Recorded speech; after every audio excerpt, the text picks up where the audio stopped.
Hi there, everyone. This is Dick Enroth reporting the first game of the Professional Basketball World Series between the Sirakьюз Нэшнлс, champions of the Eastern Division of the National Basketball Association, and the Minneapolis Lakers, kings of the Western Division of the NBA. This is basketball at its greatest, as played by the top players in the history of the cage sport. Tonight, we're at the Minneapolis Auditorium for the first game of the Basketball World Series. Here are the Lakers, the perennial champions of basketball, warming up before the start of the game. Here is the tip-off, George Mikan jumping against rookie Jim Neal. The Nationals opened with Neal at the pivot, Wally Osterkorn from Illinois, and Paul Seymour from Toledo at the forwards, Bill Kenville from St. Bonaventure, and George King and Morris Harvey at the guards. The Lakers start with Mikan at the pivot, Jim Pollard of Stanford, and Vern Mickelson of Hamlin on the front line, Slater Martin from Texas, and Whitey Scoot from Minnesota in the back court. The Nationals draw first blood as George King follows up his own shot with an easy layup. Well, the Lakers come right back with big Vern Mickelson being pushed by Wally Osterkorn while in the act of shooting. Mick hit on both free throws, and the game is tied 2-2. Al Servey, the fiery coach of Syracuse, has his injury-riddled ball players keyed up for this all-important money series. Close to $2,000 per man rides in the outcome of this best 4 out of 7 games. Let's watch Bill Kenville, wearing number 15, drive in for a shot. The whistle blows, and there's a foul called on Mickelson of the Lakers. Kenville got a free throw, but missed. The Nationals intercepted a Laker pass, and they stormed back down the court. Now let's watch as they move the ball around until big Jim Neal gets positioned on Mikan.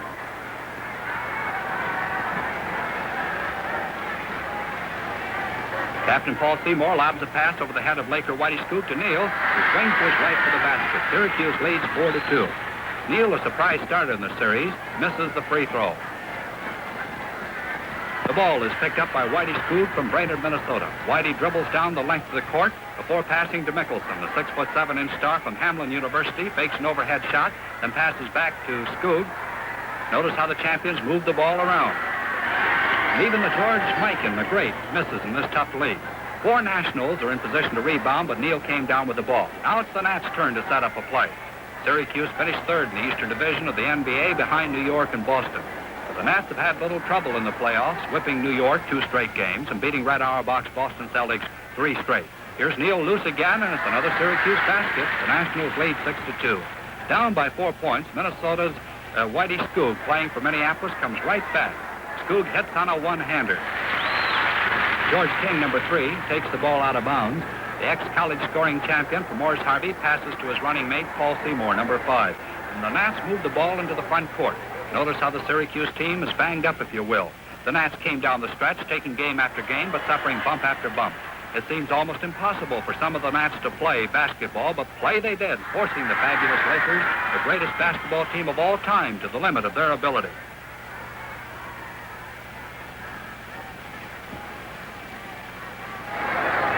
Watch the Lakers uncork one of their favorite plays this time. Slater Martin, the smallest man in pro basketball at 5'10", picks up a perfect pass from Mikan, and it's the Minneapolis basket. This year, as always, the National Basketball Association is divided into 2 divisions. The Eastern Division is composed of Syracuse here, New York Knickerbockers, Boston Celtics, Philadelphia Warriors, and Baltimore Bullets. The Western Division is made up of the famed Lakers, Rochester Royals, Fort Wayne Pistons, and Milwaukee Hawks.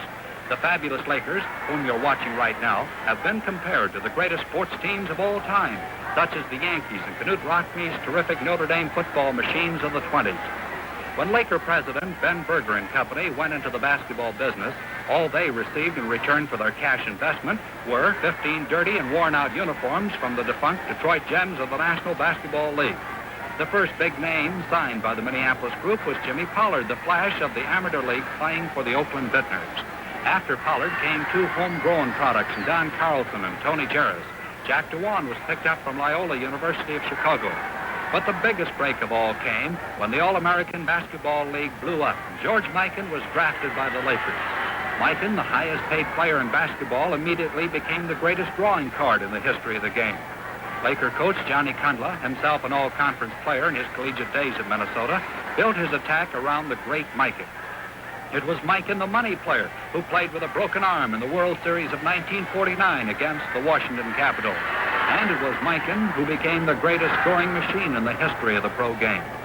The league tried its best to halt Mikan and Minneapolis, installing the 12-foot wide lane instead of the usual 6-foot lane. This move was directed at George Mikan. It probably is the first time any league has discriminated against a player.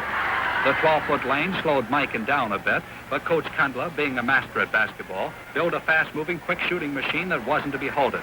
Other changes in the pro game is limiting the offensive team to 24 seconds of possession with the basketball. If that offensive team does not try a shot in that space of time, it loses possession of the ball. The much-discussed zone defense has been outlawed by the pros. The zone defense, used mostly by Hank Iba at Oklahoma A&M and Ozzie Cowles of Minnesota, has been the object of many an attack. The pros believe that the paying customer would rather see a fast-moving, high-scoring game than a defensive battle between possession teams. Thus, the NBA outlawed the zone defense.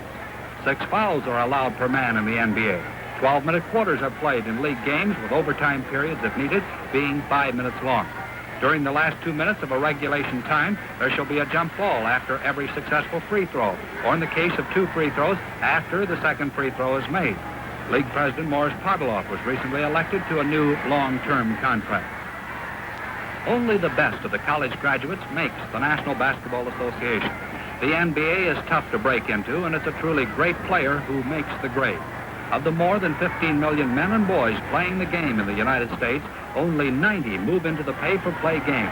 Take the Lakers, for example. On this team you're watching right now, only Clyde Lovellette, the All-American of Kansas University, has made the jump into the pro game, and Lovellette is the second-string center. The champs have gone along with their front line of George Mikan, Vern Mickelson, and Jim Pollard for the last 4 years. The Lakers' 3 guards, Slater Martin, Pep Saul, and Whitey Skoog, have been around for 3 or more years. With the player limit being 10 men per club, perhaps you see how hard it is for a rookie to break into the NBA. How about that call of the game? Not a lot. The Nats used a pressing defense, resulting in many a bad pass for the Lakers. Here, the Eastern Division champs score on Bill Kenbo's long shot is 10-6 Syracuse. Whitey Skoog sparked the Lakers in the first half by shooting on 6, and it's 10-8 Syracuse. Jim Neal comes right back for the Nats, hitting another beauty, and the Syracuse club leads 12-8. Just about time we hear from Mr. Basketball, George Mikan. Watch Big George tip in Vern Mickelson's shot, and the Lakers pull up within a 2-point deficit. Bob LeBoy, the ex-Western Kentucky star, hits on a one-hander, and Syracuse leads by 4 points. Here's a beauty. Paul Seymour, number 5, fakes Skoog out of position for a spinning layup. Plenty of English in that ball, huh? Skoog, playing his greatest game of his professional career, keeps the champs in the game with his deadly shooting. Nice going, Whitey. Had eyes on it. Now the Lakers start to roll. Watch Vern Mickelson score on his favorite shot. You see him right side the key there. Number 8, Osterkorn guarding him, but without any particular proof. Well, the boy, as hot as a pistol, hits another one-hander for Syracuse as the 2 teams trade baskets. Here's one of the greatest plays in basketball. George Mikan forces his way through the center, spins and shoots, and is fouled by Paul Seymour. Notice Mikan's form as the ex-All-American from DePaul dips, flips, and it goes through the hoop. Here's Bill Kenbo again. This time he's got position on Dick Schnicker and lays it up for an easy bucket. Kenbo was fouled by Schnicker in the act of shooting, and it's good. Clyde Lovellette, the old-time great from Kansas University, is in the lineup now for Minneapolis. Here's Lovellette scoring on a follow-up shot. Here's a fast break performed as it should be. Skoog steals the ball, passes to Mikan, to Skoog, to Schnicker, and it's a field goal. It's LeBoy again. He's found his favorite spot. There he is, number 16. Bingo, it's another Syracuse hoop. Lakers ball. Martin passes to Lovellette, and it's the automatic basket as Clyde wheels around for a 2-pointer. Here's a coaching nightmare, trying to figure a defense for a double pivot made up of Mikan, 6'10", and 240 pounds, and Lovellette, 6'9", 235 pounds. Mikan misses, but Lovellette follows it up. The pros are more famous for their offensive exploits, but they play it rough and tough on defense. Here you see the Syracuse team in position with the basketball, looking for that one good shot. Take a look at the Laker defense. It seems impregnable. Johnny Kundla, the Laker coach, takes pride in the fact that the Lakers are the least scored-upon team in the pro game. Notice how the men in white from Minneapolis literally dogged the Sirakьюз Нэшнлс and have that ball, permitting no opening.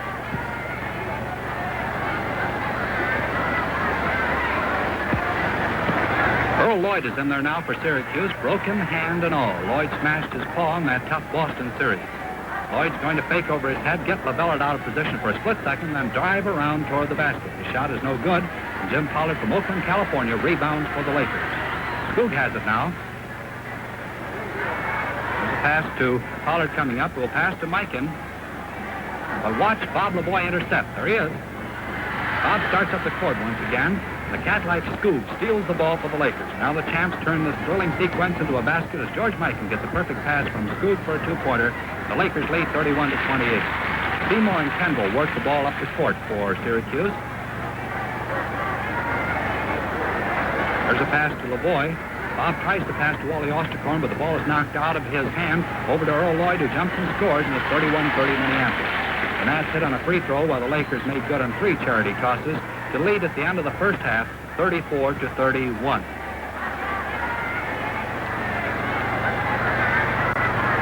There's the first half of tonight's game of the week in the National Basketball Association. The score is Minneapolis 34, Syracuse 31. We'll be back in a moment with the second half, but right now here's an all-important message. Well, I guess we'll never know what that important message was. But for any team playing the Lakers, the message was try to contain George Mikan. The NBA's first superstar dominated the league to the point where the rules were changed to make things actually tougher on him. Dolph Schayes of Syracuse had his own plan for stopping Mikan. Mikan was probably the greatest player of that time.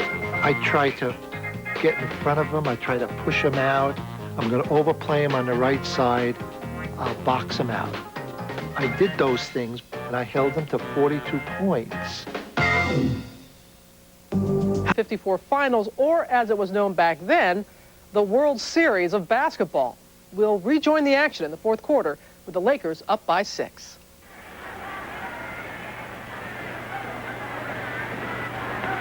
Here's the tip-off for the fourth and final quarter of this all-important World Series game between Minneapolis and Syracuse. Jim Neal for the Nats against Clyde Lovellette of the Lakers. The Nats get the tip and move the ball up in the front court. Notice how carefully the pros move that ball, not forcing it. Their play is deliberate, but not control ball. The pay-for-play boys are masters at basketball, and they really make it look very easy at times. Ball handling by the likes of the Lakers and Syracuse is a work of art. Finally, Al Messino's try at a long shot is short. Lovellette grabs the ball. Lakers are off to the races. Whoops, Clyde, stay on your feet and get a draw. Well, that's Slater Martin working the ball down the floor. Jim Holstein's in the far left-hand corner. Passes off to Lovellette, who shoots and misses. The Nats rebound and move the ball up the floor. There's plenty of tension now as both clubs sense the importance of every shot. Bill Kenbold is loose again. Number 15 watches he gets the ball, takes aim, shoots and scores. Getting ready to set him up. There he is. The Nats narrow the gap, 56 to 52. It's Syracuse once again. This time Earl Lloyd passes to Bob LeBoy, who hits a one-hander, and the Nats pull up within the margin of a field goal. The score 56 to 54. The pressure is great as the Lakers move the ball up the floor. Skoog gets position, feeds Mikan on a beautiful pass, which you're going to see in a moment. Then watch George wheel around and score for the Minneapolis team. There he is. 58 to 54. With the clock ticking away valuable time, Syracuse trailing by 4 points has possession of the ball. The Nats are looking for a 3-point play, but the Laker defense is too tough once again. Paul Seymour, number 5, draws a bead on the basket.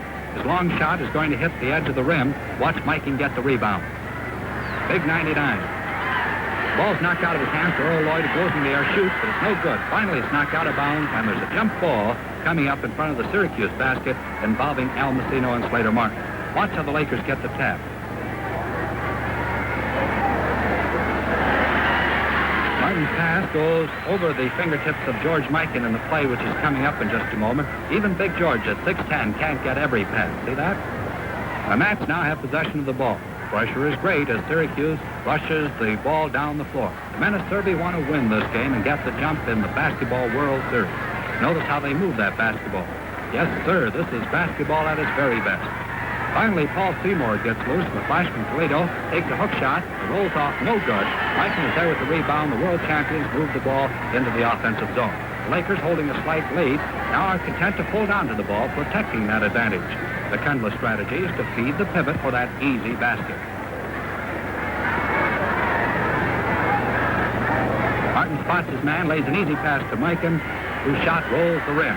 Bob Lavoie grabs off another rebound, and Syracuse moves up into the offensive end of the floor. The Nats, famous for their fast break, have slowed down their play because of injuries. Chino shoots, and it's no good. Jim Holstein rebounds for the Lakers. He flips the ball off to Pollard. Jim moves the ball up into the front court. Pollard, trying for a solo flight, is tied up en route to the hoop, and it's a jump ball.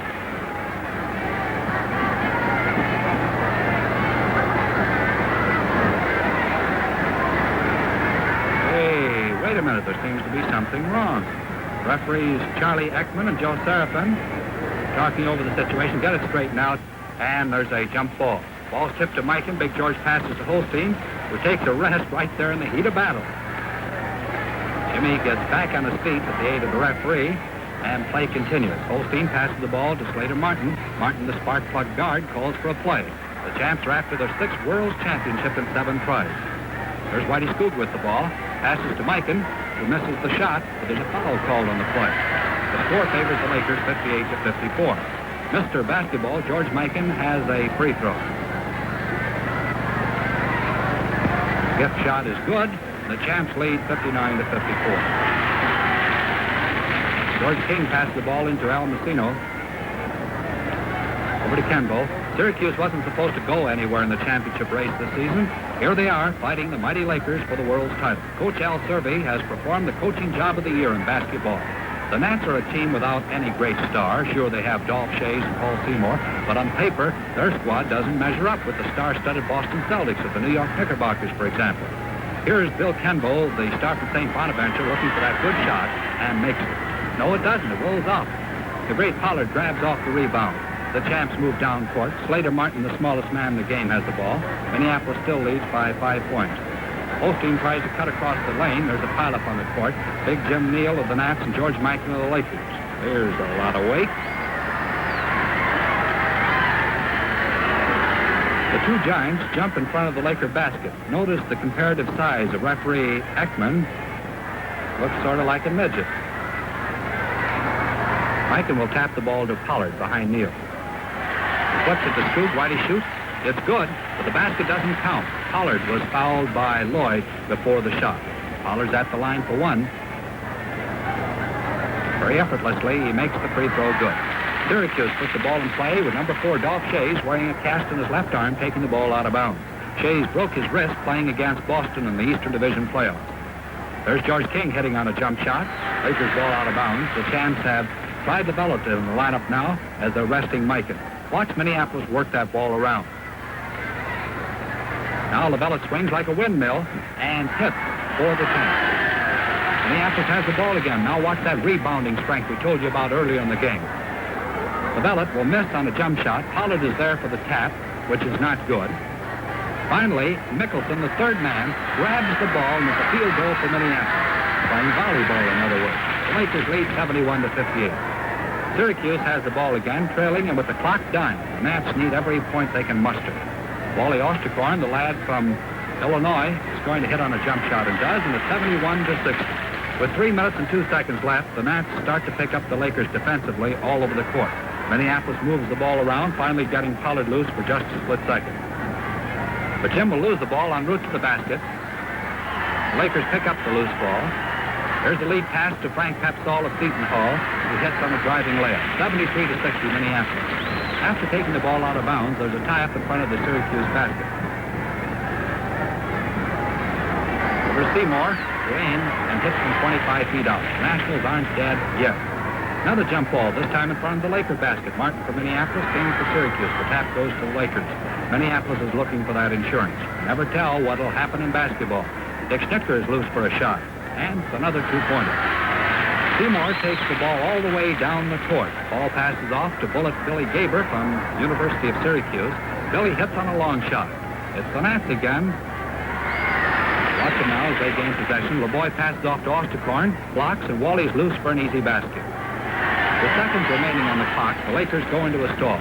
The Nats have to come out of their defense in order to try to get the ball. But the Minneapolis team moves the ball around so expertly that there's little chance for the Nats to intercept. Finally, Minneapolis gets a two-pointer as Slater Martin breaks loose for the hoop, and it's a field goal. There he is, wide open. Al Messino moves the ball into the front court. Passes off to Bob LeBoy, who spins one up there, but it's no good. George King shoots as the gun goes off, and the game is over.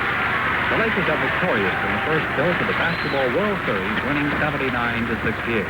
Here are the totals for Syracuse. Bill Kendall, 8 points. Wally Osterkorn, 11. Bob LeBoy, 15. Jim Neal, 8. Earl Lloyd, 3. Paul Seymour tallied 13 points. George King, 6. And Billy Gaber, 4. For the Lakers, Clyde LaBellette was high point man with 16. George Mikan with 15. Slater Martin with 13. Whitey Scoop scored 11. Vern Mickelson tallied 9. Jim Pollard, Jim Holstein, and Dick Schnitker, 4 points each. And Frank Pepsall, 3 points. And that's tonight's game of the week between the Minneapolis Lakers and the Sirakьюз Нэшнлс. Next week, we'll be coming your way from the Baltimore Sports Arena in Baltimore, Maryland, when the Baltimore Bullets play the Milwaukee Hawks. Until then, this is Dick Enroth reporting and hoping you enjoyed tonight's presentation.